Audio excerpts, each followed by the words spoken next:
এই ভাড়ামি করবার আমার কোনো দায় নেই। আমি একটা দর্শনকে প্রস্তুত করছি এখানে। আমি রক গানের বঙ্গীকরণ করেছি, এখানে প্রতিষ্ঠা করেছি আমি।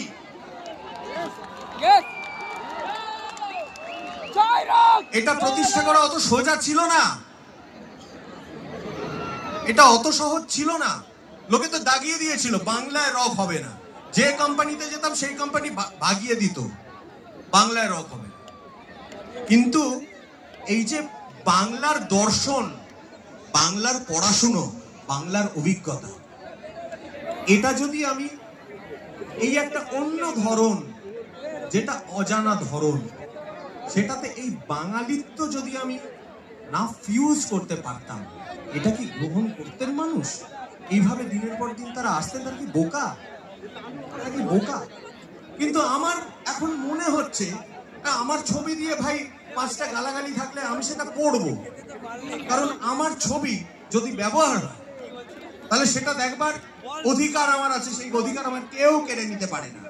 আমাকে নিয়ে 4-5টা আজে বাজে কথা লিখলে আমি সেটা এড়িয়ে চলে যাব, ওরকম শিক্ষা আমার পরিবার আমায় দেয়নি। আমাকে অপমান করলে আমার গায়ে লাগবে, কারণ আমি মানুষ, আমি বেঁচে আছি। আমার গায়ের চামড়া মোটা না, গন্ডারের চামড়া নিয়ে আমি এখানে গান বাজনা করতে আসি। আমি 11 বছর স্কুলে পড়িয়েছি। আমার চামড়া গন্ডারের হলে আমি 1 লাইনও কবিতা লিখতে পারতাম না, এটা বোঝো। আমার গায়ে লাগে, আমার গায়ে লাগে। কাজেই কথাবার্তা বলা তো কোনো দরকার নেই। আমি গায়ক, আমি আসবো, মঞ্চে গান গাইব, চলে যাব, চুকে গেল। এখন এখানে আমার ধন্যবাদ লেখা আছে, ধন্যবাদ দিয়ে দিচ্ছি। জগদ্দল উৎসবকে আমি সর্বান্তকরণে আমি ধন্যবাদ জানাচ্ছি। আর কেউ বলবে? আর কেউ বলবে? এখানে বললে আমি মাইক ছেড়ে দেবো, কিন্তু গালাগালি কে খাবে? আমি খাবো, কারণ আমাকে কথা বলবার দায়িত্ব দেওয়া হয়েছে, তাই তো ভাই? আমি এগুলো সহ্য করবার লোক নই। আমি এগুলো, আমাকে লিগ্যাল পথ দেখাও, আইনি পথে আমি কিভাবে এর মোকাবিলা করতে পারি আমাকে বলো, সাজেস্ট করো আমাকে। আমি এগুলো ছেড়ে দেবো না। আমি এই মঞ্চ ছেড়ে দিতে পারি, কিন্তু অপমান আমি ছেড়ে দেবো না। আমি মুখ বুঝে অপমান সহ্য করবার লোক নই, এটা বুঝে নাও ভালো করে। দরকার হলে এই মঞ্চে আমি আর উঠবো না, কিন্তু অপমান সহ্য করে আমি গান গেয়ে যাবো না। না, গান গেয়ে যাবো, কথা বলা বন্ধ।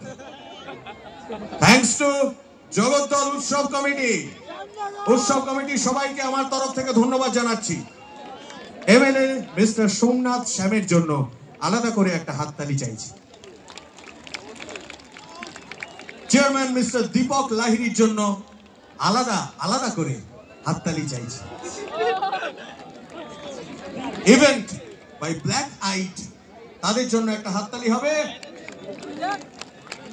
ফসলস ম্যানেজমেন্ট বাই ট্যালেন্টওয়ালা, তাদের জন্য একটা হাততালি।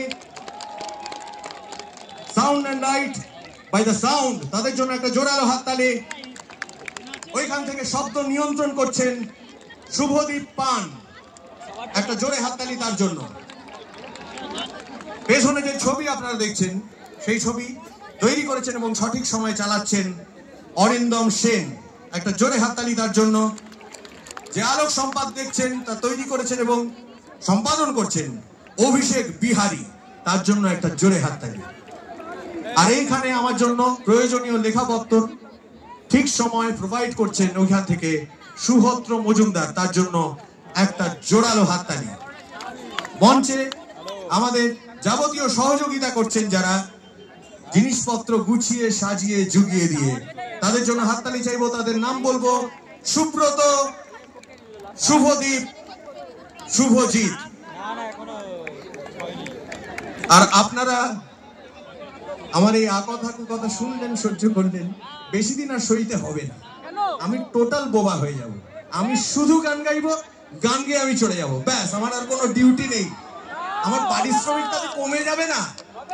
কিন্তু এই যে এই যারা এগুলো করছে, যারা এই আক্রমণ করছে, আপনারা তো গান শুনতে আসছেন, আপনাদেরও তো একটা উপস্থিতি কাম্য।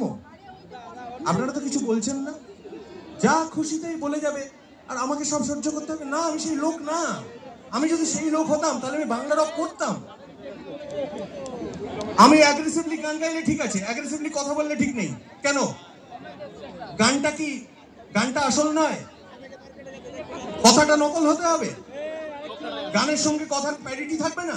আমি দাঁত মুখ খিচিয়ে অ্যাসিড গাইলে ঠিক আছে, দাঁত মুখ খিচিয়ে দুটো কথা বললে ঠিক নেই ভাই। এরকম ভাবে গান আর কথাকে আলাদা করে তো আমি কোনোদিন থাকিনি।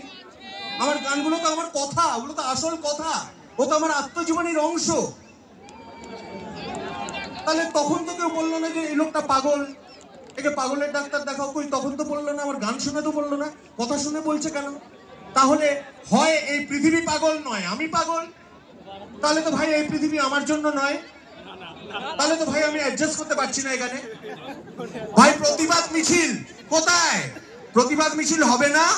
এই যে এত বড় অন্যায় অবিচার হচ্ছে, একজনকে টার্গেট করা হচ্ছে নিয়মিত, কোথায়? তোমরা চুপ করে বসে থাকবে? কই রাস্তায় তো কেউ বেরোবে না কেন? জাস্টিস চাই না, বিচার চাই না কেন? আমি মহিলা নই বলে, আমি মেয়ে নই বলে আমাকে নিয়মিত অপমান করা হবে আর কেউ তার জন্য জাস্টিস চাইবে না?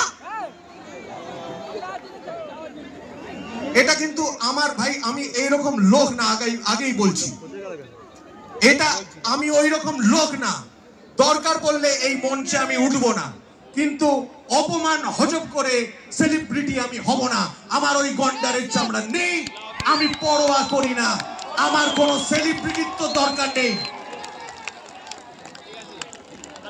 আমার গায়ে লাগে কারণ আমি জীবন্ত মানুষ, তাই আমার গায়ে লাগে। যেদিন মরে যাব গায়ে লাগবে না, কিচ্ছু গায়ে লাগবে না। আমাদের এই বাংলা গান যেটা একটা বাগান, সেই বাগানে যখন একটা ফুল ফুটবে যার নাম হাসনুখানা, সে ফুল ফুটুক বা না ফুটুক,